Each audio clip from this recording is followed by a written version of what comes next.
इस कहानी की शुरुआत होती है सन 2024 से, जहाँ पर हम दुनिया के अलग अलग मुल्कों को जलता हुआ देखते हैं। दरअसल ये वो वक्त है जब पूरी दुनिया में जंगें चल रही है, सब एक दूसरे के खिलाफ लड़ रहे हैं। जिसके बाद ये कहानी यहाँ से जाती है पास्ट गुजरे हुए वक्त में, यानी 1988 में। हम एक डिटेक्टिव पुलिस ऑफिसर को देखते हैं जिसका नाम थॉमस था। वो अपने डिटेक्टिव साथी के साथ एक एक्सीडेंट वाली जगह पर जाता है छानबीन करने के लिए, जहाँ ड्राइवर की मौत हो गई होती है। लेकिन जब इस ड्राइवर लड़की की गर्दन चेक करती है तो वहाँ पर 3 छेद थे, और आज ही इस शहर में 2 और लोगों की बिल्कुल ऐसी मौत हुई होती है, मतलब उनकी गर्दन पर भी छेद थे। छानबीन करने के बाद थॉमस अपनी साथी के साथ लैब में जाता है, जहाँ डॉक्टर उन्हें बताता है कि इन तीनों की मौत एक ही तरह से हुई है, और आप लोग सच है, इनकी मौत की वजह गर्दन पर बने वो छेद ही है। मगर अभी हम ये पता नहीं लगवा पा रहे कि आखिर इन पर हमला किस चीज से किया गया है और मारा किस तरह है। अब तभी थॉमस को पता चलता है कि क्लब में एक और लड़की पर हमला हुआ है, पर वो मरी नहीं, ये जिंदा है। तो फौरन थॉमस अपनी साथी के साथ उस क्लब में जाता है, जहाँ पहले से एक डिटेक्टिव मौजूद था जो थॉमस की वाइफ का भाई था, और अब ये लोग मिलकर उस लड़की से पूछताछ करने लगती हैं जिस पर हमला हुआ। लड़की काफी डरी घबराई हुई थी, बताती है कि मेरे ऊपर एक लड़की ने हमला किया था जिसने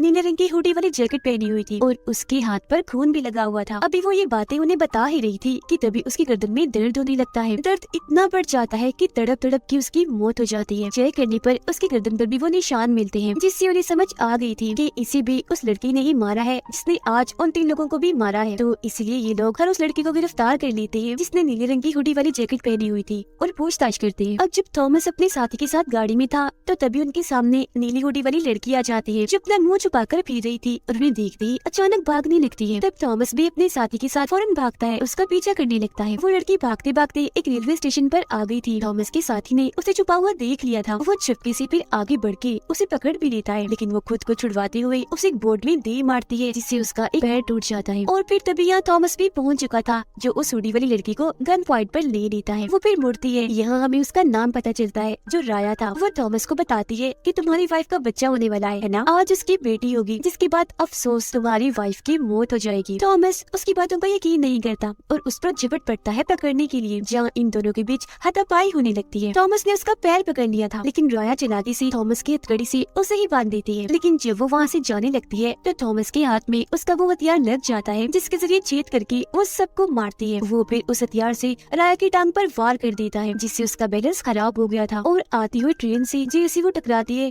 ट्रेन उसे उड़ा कर ले जाती है और उसकी मौत हो जाती है। उसे मारकर थॉमस सुकून का सांस लेता है, क्योंकि उसने इस केस को हल कर लिया था। पर जब वो बाहर आता है तो उसे पता चलता है कि मेरी वाइफ को हॉस्पिटल में दाखिल कर लिया गया है, क्योंकि आज उसकी वाइफ का बच्चा होने वाला है। फिर जैसे थॉमस हॉस्पिटल गया, उसे बताया जाता है कि आपकी बेटी हुई है, जो बात उस हुडी वाली लड़की यानी राया ने बताई थी। पर वो इस पर ध्यान नहीं देता, क्योंकि उसका मानना था कि ये बस एक इत्तेफाक है। तभी एक पुलिस ऑफिसर आकर थॉमस को बताता है कि वो लड़की राया जिसकी मौत हो गई है, उसकी लाश को चेक करने पर उसकी बाजू में से गोली मिली है, जिसका मतलब है किसी ने उसको गोली मारी थी। पर थॉमस इस बात पर ध्यान नहीं देता, क्योंकि वो बहुत खुश था आज उसकी बेटी पैदा हुई है। मगर तभी डॉक्टर परेशानी की हालत में थॉमस को आकर बताता है कि इस दौरान तुम्हारी वाइफ की हालत खराब हो गई थी, और हमें अफसोस के साथ कहना पड़ रहा है कि हमने तुम्हारी बेटी को तो बचा लिया, पर तुम्हारी वाइफ को नहीं बचा पाए, उसकी मौत हो गई है। ये जानकर थॉमस एकदम टूट जाता है। वो दुखी तो था ही, पर हैरान भी, क्योंकि राया ने भी उसे यही कहा था, जिसका मतलब था कि उस वक्त वो थॉमस को उसका फ्यूचर आने वाला वक्त बता रही थी। और ये सवाल थॉमस के दिमाग में चलता रहता है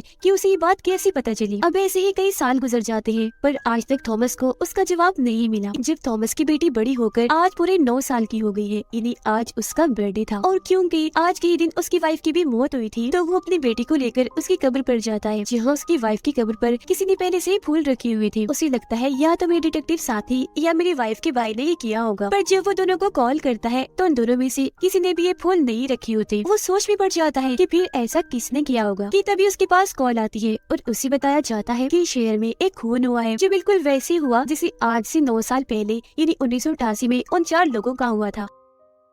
हादसे वाली जगह पर थॉमस जाकर वहाँ के कैमरा की रिकॉर्डिंग चेक करता है, जिसमें वो नीले रंग की हुडी वाली एक लड़की को देखता है, जो हूबहू राया जैसी दिख रही थी। थॉमस सोच में पड़ जाता है कि 9 साल पहले तो उसकी मौत हो गई है, जिस पर सारे उसे समझाते हैं कि हो सकता है इस खूनी लड़की ने जानबूझ के नीली हुडी पहनी हो ताकि वो हमें गुमराह कर सके। पर थॉमस को शक होता है, इसीलिए वो 9 साल पहले वाली राया की फाइल को खोलता है, जिसमें उसके सामान के साथ उसे एक चाबी मिल जाती है, जिसकी जाँच करने के लिए वो अपने ऑफिसर साथी को देता है। तभी थॉमस को पता चलता है कि एयरपोर्ट पर एक और लड़की का कत्ल हो गया है, और जब भी अपने साथी के साथ वहाँ पहुँचता है तो उस लड़की की गर्दन पर भी वैसे ही छेद थे, जिससे थॉमस को समझ लग जाती है कि ये खूनी जो भी है सबको ऐसे एक ही तरीके से मार रहा है जो तरीका 9 साल पहले हुए कत्लों जैसा है। साथ ही उसे यहाँ पता चलता है कि जिस लड़की का खून हुआ है उसके पास एक राइटर की किताब थी और जिसका भी खून हुआ है सबके पास ये किताब मौजूद थी। इस वजह से उसके दिमाग में काफी सारे सवाल उठते हैं पर जवाब नहीं ढूंढ पा रहा था वो। अब जो चाबी थॉमस ने जांच करने के लिए दी थी पता चलता है कि वो एक जहाज की है, जिस जहाज को 1 साल पहले ही बनाया गया है, जो जानकर थॉमस और परेशान हो जाता है कि अगर ये जहाज 1 साल पहले ही बनाया गया है तो 9 साल पहले राया के पास ये चाबी कैसे आई। फिर अब थॉमस से मिलने एक साइंटिस्ट आते हैं जो डॉक्टर भी थे। वो नहीं बताते हैं कि हर 9 साल के बाद जब भी रेड मून होता है इन्हें चांद ग्रहण लगता है तो उस दौरान एक पल ऐसा भी आता है जब हम पास्ट में टाइम ट्रेवल कर सकते हैं, वक्त में सफर करके गुजरे हुए वक्त में जा सकते हैं। उसके लिए मैंने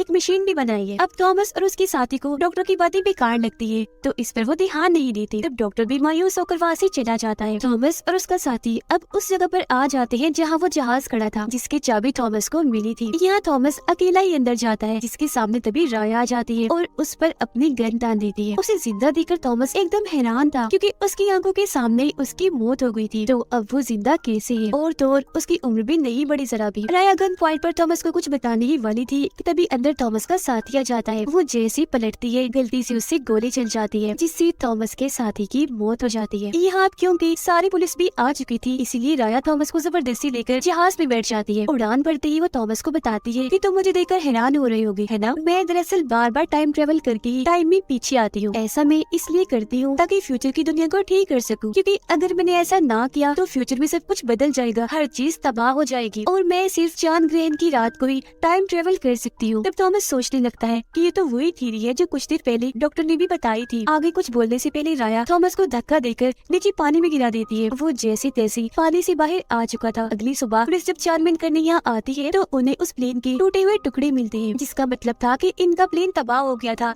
पर राया का कोई अता पता नहीं था। थॉमस सबको बता ही देता है कि उस लड़की राया ने मुझसे बात की, टाइम ट्रेवल करके ही वो टाइम ही पीछे पास्ट में आती है। लेकिन जाहिर है किसी को भी उसकी बात का यकीन नहीं होता। इसके बाद हमें 2006 का वक्त दिखाया जाता है, यानी 9 साल और गुजर गई है, जहाँ थॉमस की जिंदगी पूरी तरह बदल गई है। यहाँ तक कि उसने पुलिस की नौकरी भी छोड़ दी है और हमेशा वो चांद ग्रहण के बारे में ही पढ़ता रहता है। उसे काफी अरसे से वो साइंटिस्ट डॉक्टर भी नहीं मिली। उसकी बेटी बड़ी हो गई है जो अपने मोम के भाई के साथ रहती है। अब थॉमस को पता चलता है कि 1988 में एक और कत्ल भी हुआ था, पर उसकी कोई रिपोर्ट इनके पास नहीं आई थी। इसीलिए वो उसकी कब्र पर जाता है जो एक राइटर था। कब्र खोदकर जैसे उसकी स्केलेटन यानी कंकाल को चेक करता है तो उसकी गर्दन पर भी छेद थे, यानी ये भी राया के हाथों ही मारा गया था। इसीलिए अगले दिन वो राइटर के घर जाकर उसकी वाइफ से मिलता है। वो थॉमस को बताते हैं कि मरने से पहले मेरे हस्बैंड एक ग्रुप चलाया करती थी जिन्होंने एक किताब भी लिखी। अब कुछ पेपर से थॉमस को पता चलता है कि इस राइटर का ताल्लुक हर उस इंसान से है जिनकी मौत 1988 और 1997 में हुई। साथ ही इस राइटर की एक दोस्त अभी भी जिंदा है जो उस ग्रुप को आज भी चलाती है। ये जानने के बाद थॉमस फौरन उससे मिलने के लिए निकल जाता है, क्योंकि वो जान गया था कि अगली मरने की बारी राइटर की इस दोस्त की है, यानी राया अब उसे मारेगी क्योंकि आज भी चांद ग्रहण की रात है।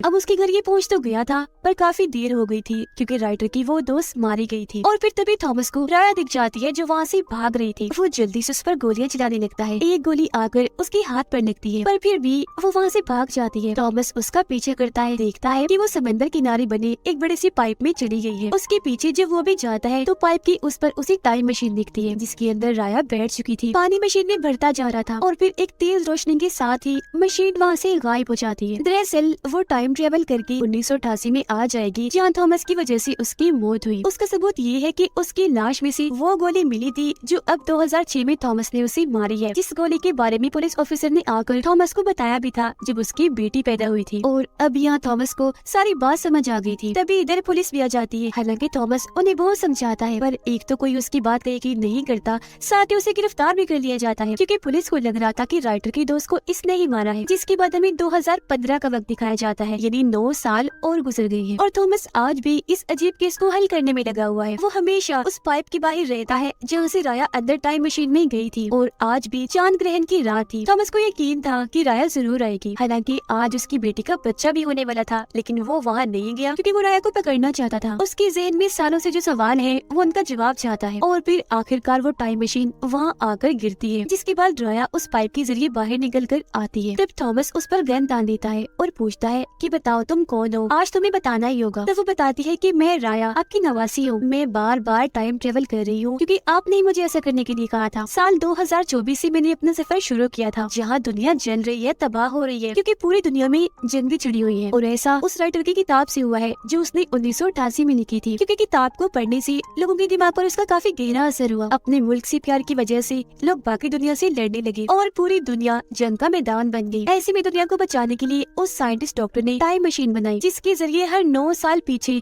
सिर्फ चांद ग्रहण की रात को ट्रेवल किया जा सकता है। और मैं टाइम में पीछे ट्रेवल करके हर उस इंसान को मार रही हूँ जिनकी वजह से जंगी हुई, ताकि फ्यूचर में होने वाली तबाही को रोक सकूं। थॉमस देखता है कि राया के हाथ पर अभी गोली का निशान नहीं है, जिसका मतलब है कि यहाँ 2015 में अपना मिशन पूरा करने के बाद टाइम में पीछे आकर वो 2006 में आएगी, जब थॉमस ने उसके हाथ पर गोली मारी थी। फिर 1997 में और फिर 1988 में, जहाँ थॉमस की वजह से उसकी मौत हो जाएगी। राया उसे अपना ब्रेसलेट भी दिखाती है जो थॉमस ने अपनी वाइफ को दिया था। थॉमस ये सब जानने के बाद काफी दुखी हो जाता है कि मैं अपनी नवासी का कातिल हूँ, क्योंकि उसकी वजह से ही राया की मौत होगी। इसीलिए वो राया को कहता है कि जब तुम 1988 में जाओ तो कैसे भी करके मुझे रोक लेना कि मैं तुम्हें ना मारूं और फिर वापस फ्यूचर में आ जाना। तब राया समझाती है कि ऐसा नहीं हो सकता, क्योंकि मेरा ये सफर वन साइडेड है। मैं टाइम ट्रेवल करके सिर्फ एक ही बार टाइम में पीछे जा सकती हूँ, वापस अपने वक्त में नहीं आ सकती। और अब मैं हर 9 साल पीछे पीछे जाकर 1988 में राइटर को भी मार दूंगी, ताकि वो किताब ना लिखे जिसकी वजह से जंग हुई। थॉमस ये सारी सच्चाई जानने के बाद काफी दुखी हो जाता है। तब राया उसे कहती है